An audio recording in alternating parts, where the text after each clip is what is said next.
राणा और सूर्य वाजपेयी हमारे साथ फर्रुखाबाद से। अलाउद्दीन, कुल मिलाकर केंद्र से कदम मिलाकर चलेंगे ताकि किसी भी तरह से कोरोना पे काबू पाया जा सके। क्या महत्वपूर्ण बातें रही मीटिंग में?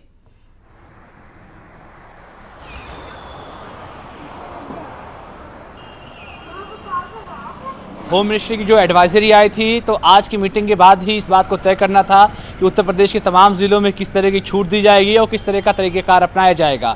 तो सरकार ने साफ कर दिया है कि होम मिनिस्ट्री और केंद्र सरकार की जो भी गाइडलाइन आएगी उसको अक्षर से पालन कराया जाएगा। खासतौर से सबसे बड़ा चैलेंज वही पुराना है कि जो रेड जोन के जो इलाके हैं वहां पर किसी भी तरह की कोई छूट मिलने वाली नहीं है। हालांकि जहां तक ग्रीन जोन का मामला है, ग्रीन जोन के जिले 1-2 आज और घटे हैं।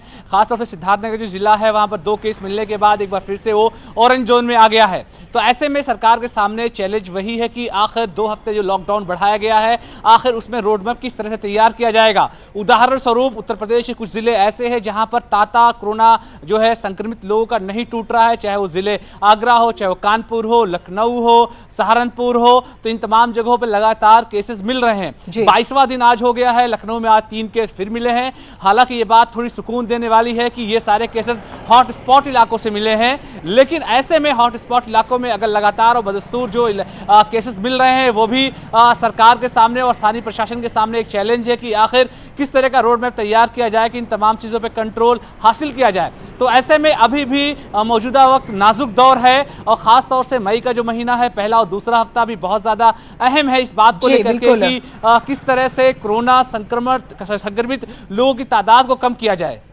ठीक, ये बहुत चुनौतीपूर्ण भी है। अमित भी हमारे साथ है। अमित, गाजियाबाद में भी जिस तरह से मामले सामने आ रहे हैं और उसको लेके गाजियाबाद की भी ताजा स्थिति बताइएगा और किस तरह से प्रशासन वहां पर काम कर रहा है।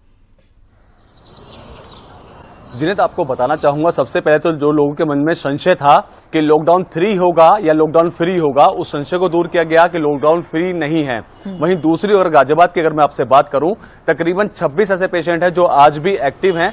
हालांकि गाजियाबाद के लिए राहत भरी खबर यह है कि 44 ऐसे पेशेंट हैं जो ठीक होकर अपने घर जा चुके हैं।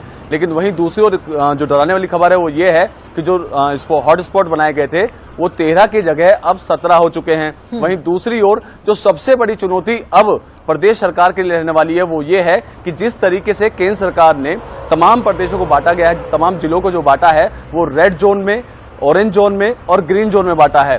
कई ऐसे जिले हैं जो कि रेड जोन में है लेकिन उनसे सटा हुआ जिला ग्रीन जोन में आ जाता है या ऑरेंज जोन में आ जाता है। तो इस दौरान किस तरह को उस व्यवस्था को सुचारू रूप से रखा जाएगा, ये बड़ी एक चुनौती होगी शासन और प्रशासन दोनों के लिए। वहीं मैं आपसे बात करना चाहूंगा कि लोगों के अंदर जो इस बात को लेकर अनभिज्ञता है कि लोगों का कहना यह है कि अगर हम गाजियाबाद की बात करें, गाजियाबाद ऑरेंज जोन में आता है।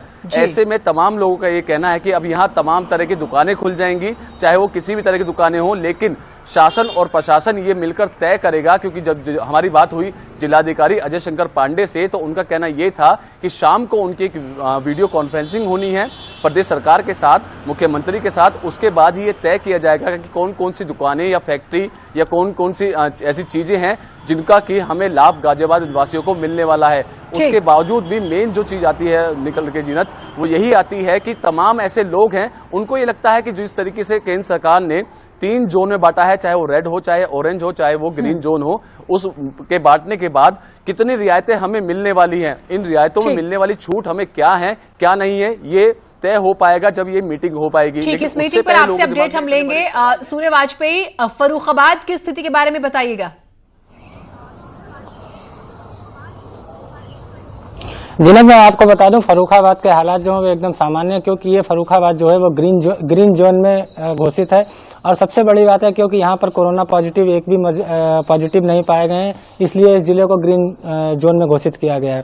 और यहाँ पर जो केंद्र सरकार की तरफ से जारी किया गाइडलाइन है वो यहाँ पर लागू होने की तैयारी डिस्ट्रिक्ट एडमिनिस्ट्रेशन कर रहा है। और यहाँ पर लगातार जो है सूर्य, फिर ये बताइएगा कि क्योंकि आप ये बहुत अच्छी बात आपने बताई, ग्रीन जोन का जैसे जिक्र किया आपने, तो वहां पर चहल पहल है क्या नॉर्मल आम दिनों की तरह?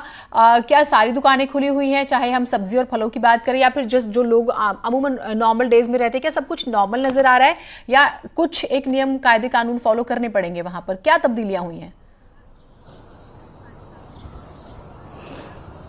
जिन्हें मैं आपको बता दूं, लॉकडाउन ये ग्रीन जोन होने का मतलब एकदम पूरी तरीके से ओपन नहीं है। सबसे बड़ी बात है कि कुछ दुकानें जिस तरीके से सख्ती का पालन कराया जा रहा था उस तरह से फर्रुखाबाद में नहीं होगा, क्योंकि कुछ दुकानें जो हैं जैसे कि किराना की दुकानें और उसके बाद में आपका जो रोजमर्रा की जो सामान है वो लेने के लिए थोड़ी बहुत छूट जो है जिला प्रशासन दे रहा है, लेकिन सामान्य दिनों की तरह दिनचर्या नहीं चलने वाली है। जी ठीक, बिल्कुल, बहुत शुक्रिया आप तीनों का, आप हमारे साथ जुड़े। तो आप भी नॉर्म्स फॉलो कीजिए। अगर ग्रीन जोन वाली जगह पर आप रहते भी हैं तो इसका मतलब ये नहीं है कि आपको पूरी आज़ादी है, कहीं ना कहीं जो है आपको और ध्यान रखना होगा ही। एक छोटे से ब्रेक के लिए रुक रहे हैं, कहीं मत जाइएगा।